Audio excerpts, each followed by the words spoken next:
मुझसे तो 100 साल पहले आए हुए थे, 200 साल पहले का आए हुए थे, 50 साल पहले का आए हुए थे, सन्यासियों की कमी थी नहीं। मगर सन्यासी सब रूखे सूखे हुए, गाल पिचके हुए और एक लंगोट लगाई और बैठे, कोई वहां बैठा, कोई वहां बैठा, कोई वहां बैठा, वो इससे बात करे नहीं, वो इससे बात करे नहीं।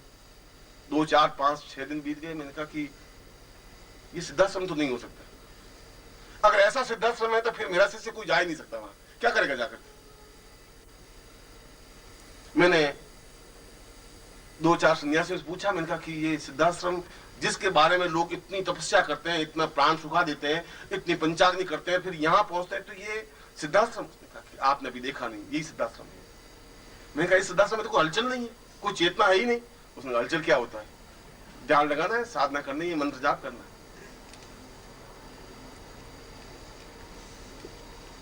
उसके बाद में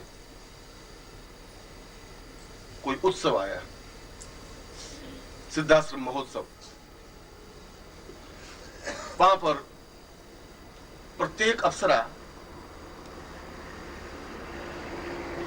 मनुष्य लोक में आने के लिए व्यथित होती हैं। वे चाहती है कि मनुष्य लोक में जाएं। प्रत्येक देवता की इच्छा होती है कि हम जन्म लें, इसलिए विष्णु बार बार जन्म लेते हैं, इसलिए भगवान शिव कई रूपों में जन्म लेते हैं। कभी शंकराचार्य के रूप में जन्म ले लेते हैं, कभी विवेकानंद के रूप में जन्म ले लेते हैं, कभी गोरखनाथ के रूप में जन्म लेते हैं। क्योंकि देवताओं की आकांक्षा होती है कि मनुष्य रूप में रह करके हम जीवन के आनंद को भोगें। और ठीक इसी प्रकार से अप्सराएं भी इस उम्मीद में प्रतीक्षा में रहती हैं कि हम गृहस्थ जीवन में और किसी इस संसारिक जीवन में किसी व्यक्ति के पास रहें। और मैंने उनका आह्वान करके रंभा, मेनका, उर्वशी और तिलोत्तमा, मैंने कहा कि कल सिद्धाश्रम दिवस है और तुम्हें नृत्य करना है। नृत्य सिद्धाश्रम में भस्म हो जाएंगे। क्यों भस्म हो जाएंगे? उनका आप नहीं जानते, निखिलेश्वरानंद जी, आप नहीं जानते, यहाँ की परिपाटी नृत्य की नहीं है। मैंने कहा ये पूछना चाहता हूं कि अगर नृत्य की नहीं है तो फिर हमारा भारतीय दर्शन सब बेकार है, फिर तो भगवान शंकर बेकार है, क्योंकि भगवान शंकर के माध्यम से संगीत की उत्पत्ति हुई। उनका तांडव नृत्य हुआ, तांडव नृत्य से 14 शब्द निकले और उन 14 शब्दों से पूरी ये व्याकरण की रचना हुई। आयोन रील रख छाया वरट लण यमगण। फिर ये क्या नृत्य, भगवान शंकर ने नृत्य क्यों किया? अगर वह नृत्य दोष युक्त है, फिर तुम्हारा नृत्य भी दोष युक्त है। भगवान विष्णु ने मोहनी रूप धारण क्यों किया, फिर क्यों नृत्य किया?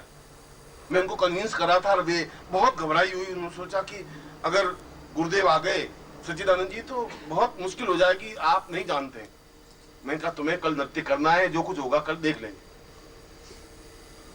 और उनको तैयार किया और दूसरे दिन सारे सन्यासी आकर के बैठे, करीब 1500 गुरुदेव आकर के बैठे। बेबी बैठी, आती मगर नृत्य नहीं करती थी, आती थी। संगीत वंगीत, गंधर्व आते थे, संगीत नहीं गाते थे, बैठे रहते थे, उपस्थिति होती थी। अप्सराएं आती थी, नृत्य नहीं करती थी, बैठी रहती थी। मैंने गंधर्वों को भी, गंधर्व जो गायन जाति के प्रमुख होते हैं, मैंने कहा तुम्हें संगीत बजाना है, देव संगीत, और ये नृत्य करेंगे। और जो भी जिनका भी क्रोध होगा मैं अपने आप ऊपर झेलूंगा, जवाब मैं दूंगा। मैं तुम्हारे बीच में चट्टान की तरह खड़ा हूं, तुम्हें कुछ आंच नहीं आएगी। मगर इस बिल्कुल निस्तब्ध और शांत सिद्धाश्रम में कुछ हलचल, कुछ चेतना, कुछ आनंद की अनुभूतियां होनी चाहिए। और नृत्य हुआ। और मैं सोचता हूं कि जितने सन्यासी थे उन सबको 100 बिच्छुओं ने तो काटा ही होगा एक साथ। उछल के देख रहे थे, उनकी तरफ ताक रहे थे और उछल रहे थे और जोश में ऊंचे नीचे हो नहीं रहे थे। घंटे भर का पूरा नृत्य हुआ। बीच में एक निर्भयानंद जी थे, वो बहुत ही काफी वर्ष 700-800 साल के थे। उन्होंने कहा कि ये नृत्य का किसने कहा? मैंने कहा नृत्य का तो मैंने कहा है। उन्होंने कहा कि ऐसा असली नृत्य और इस अप्सराओं से?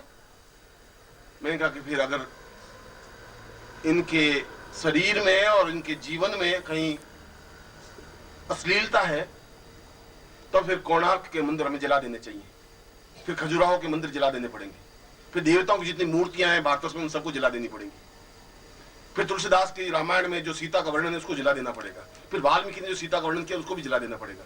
अश्लीलता कहाँ है फिर? अश्लीलता तो निर्भयानंद जी आपकी आंख में, तुम उसमें गड़बड़ देख रहे हो। कहाँ गड़बड़ है? कौन सी न्यूनता आ गई? नृत्य में कहां से कमी आ गई? ऐसा जवाब किसी ने दिया नहीं था। और मैंने कहा ज्यादा से ज्यादा रवाना कर देंगे, बाहर चले जाएंगे। नहीं सिद्धाश्रम, नहीं सही सिद्धाश्रम, कोई सिद्धाश्रम से कोई जिंदगी तो नहीं पार हो जाएगी। उनका कि आपने इनको कहा था, मैंने कहा था। और मैंने इसलिए कहा था कि यह नृत्य जीवन का एक आवश्यक तत्व है, और उर्वशी और रंभा, मेनका और अप्सराएं भी जीवन का एक आवश्यक तत्व है। अगर आपको कोई श्लीलता अश्लीलता दिखाई दे तो आपकी आंख में जरूर हो सकती है, इनकी आंखों में कहीं कुछ नहीं है।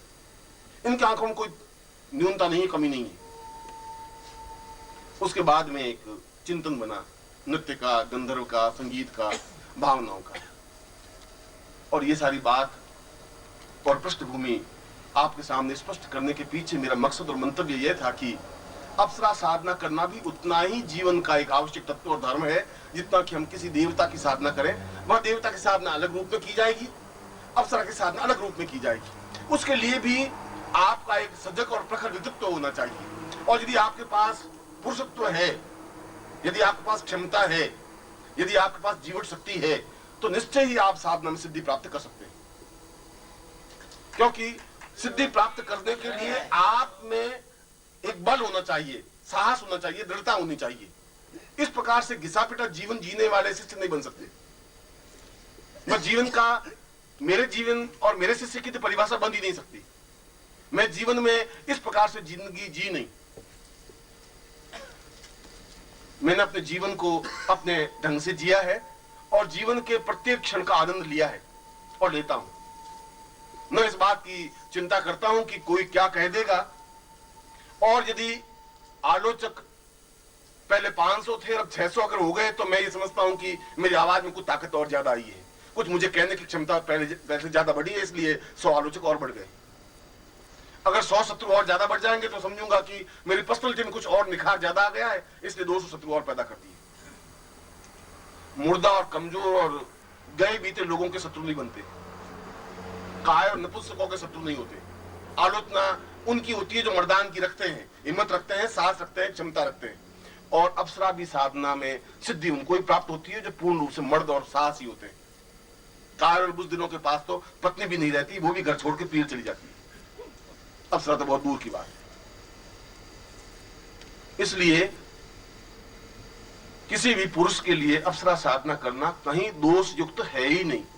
वशिष्ठ ने स्वयं कहा है, पूर्णम वदे स्वर्ण वदेव तुल्यम अप्सरो वताम सहितम सदिम वदेव।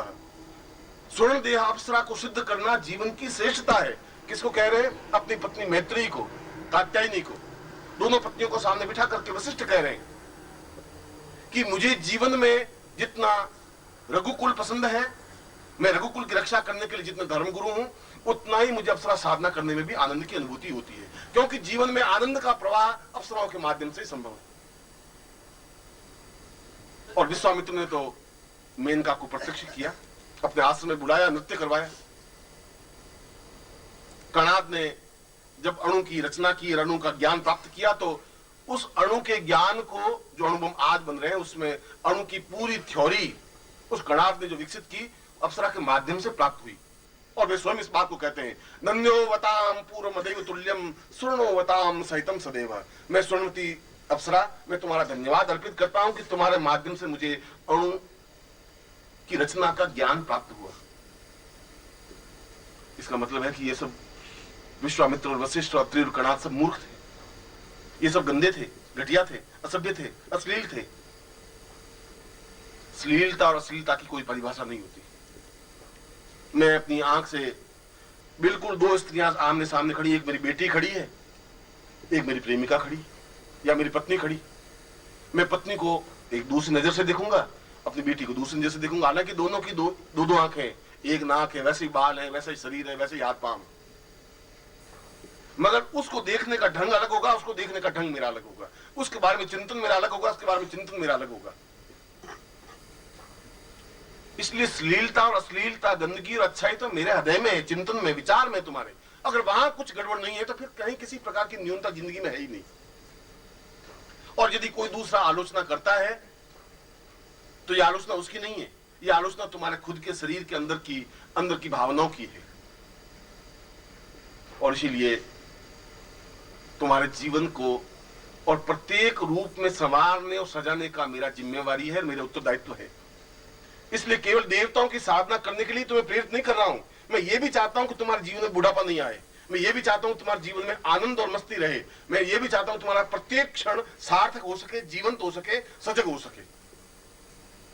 और ये सजगता, ये जीवन की चिंतनता, ये पूर्णता देवताओं की साधना के साथ साथ ये आवश्यक है कि अप्सरा साधना के माध्यम से ही हम अपने वृद्धावस्था को यौवन अवस्था में परिवर्तित कर सकते हैं। जब च्यवन ऋषि ने बहुत वृद्ध हो गया, जर्जर हो गया, पुत्र हुआ नहीं और शरीर के सारे रोम सफेद हो गए, तो ब्रह्मा ने स्वयं च्यवन को कहा कि तुम्हें अप्सरा साधना करनी चाहिए, क्योंकि इस वृद्धावस्था को यौवनावस्था में बदलने के लिए और कोई देवता सहायक हो ही नहीं सकता। और च्यवन ने स्वर्ण देव अप्सरा साधना की और करके और पूर्ण यौवनवान प्राप्त किया, जिसको तुम च्यवन प्रास, जिन्होंने आगे जाकर वेद की कई ग्रंथ रचना की। ये तो तुम्हारे और मेरे एक बीच में एक एग्रीमेंट है, तुम्हारे मेरे बीच में एक संबंध है, और वह संबंध भावनाओं का है, हृदय का है, चिंतन का है, विचार का है। क्योंकि तुम मेरे शिष्य हो और मैं तुम्हारा गुरु हूं, तो मैं तुम्हारी प्रत्येक क्षण को जीवंतता दे सकूं, प्रत्येक क्षण को आनंद, तृप्ति दे सकूं, पूर्णता दे सकूं। और ये पूर्णता और तृप्ति केवल देवताओं की साधना से सब कुछ नहीं मिल सकता, लक्ष्मी से सब कुछ नहीं हो सकता। मैंने अभी तुम्हें उदाहरण दिया कि लक्ष्मी से आनंद की अनुभूति नहीं हो सकती। तुम्हारे पास लक्ष्मी है, उससे तुम्हें नींद नहीं आ सकती, कोई जरूर नहीं नींद आवी, तुम्हें भूख नहीं लग सकती, उससे अच्छे वस्त्र खरीदे जा सकते हैं, अच्छे मकान तो बनाए जा सकते हैं, जीवन का आनंद प्राप्त नहीं हो सकता। जीवन का आनंद तो जिसके साथ 2 मिनट बैठ करके बात करने में आनंद की अनुभूति होती हो, आनंद की अनुभूति होती है। किसी को आनंद रेडियो सुनने से आता है, किसी को टेलीविजन देखने से आता है, किसी को हिमालय में घूमने से आनंद आता है, किसी को काव्य ग्रंथ पढ़ने से आनंद की अनुभूति होती है। ये तो अलग अलग आनंद की अनुभूतियां हैं, मगर जीवन का हृदय पक्ष खुलना चाहिए। और यदि हृदय पक्ष खुलता नहीं है तो तुम्हारा जीवन एक लाश की तरह है, जिसको तुम कंधे पर ढोए हुए शमशान की तरफ एक मिनट के लिए जा रहे हो। हर क्षण तुम्हारा एक पग मृत्यु की तरफ बढ़ रहा है, प्रत्येक पग। अभी 2000 पग बाकी थे, तो अब 1999 पग बाकी रह गए, फिर 1998 रह गए, क्योंकि तुम्हें चेतनता है ही नहीं, तुम्हारा हृदय पक्ष जागृत ही नहीं है। और हृदय पक्ष जागृत नहीं है तो उस हृदय में अपने गुरु को तुम उतार ही नहीं सकते। खुला ही नहीं है दरवाजा, तो गुरु आएगा कहां से? जब दरवाजे किवाड़ बंद है हृदय के, तो गुरु उसमें प्रवेश ही कहां से कर सकेगा? फिर तुम्हारे जीवन में चेतनता आ ही नहीं सकती, फिर तुम्हारे जीवन में ज्ञान आ ही नहीं सकता, तुम्हारे जीवन में पूर्णता आ ही नहीं सकती, क्योंकि अधूरापन तुम में है, गुरु में न्यूनता नहीं है। गुरु तो तुम्हारे हृदय में उतरने के लिए तैयार है, मगर तुम अपना हृदय पक्ष जागृत तो कर सको, चेतनता दे सको। और तुम्हारा हृदय पक्ष खुलेगा तब तुम देवताओं का दर्शन कर सकोगे, हृदय पक्ष खुलेगा तब तुम अपने गुरु को सही ढंग से पहचान सकोगे। जब हृदय पक्ष खुलेगा तब तुम्हारे आंख में आंसू आ सकेगा, गले में एक आर्द्रता आ सकेगी, तब तुम झुक करके गुरु के चरणों में समर्पित हो सकोगे, तब तुम्हें एक आत्मसमर्पण का भाव आ सकेगा, तब तुम्हें एहसास हो सकेगा कि गुरु क्या है, शिष्य क्या है।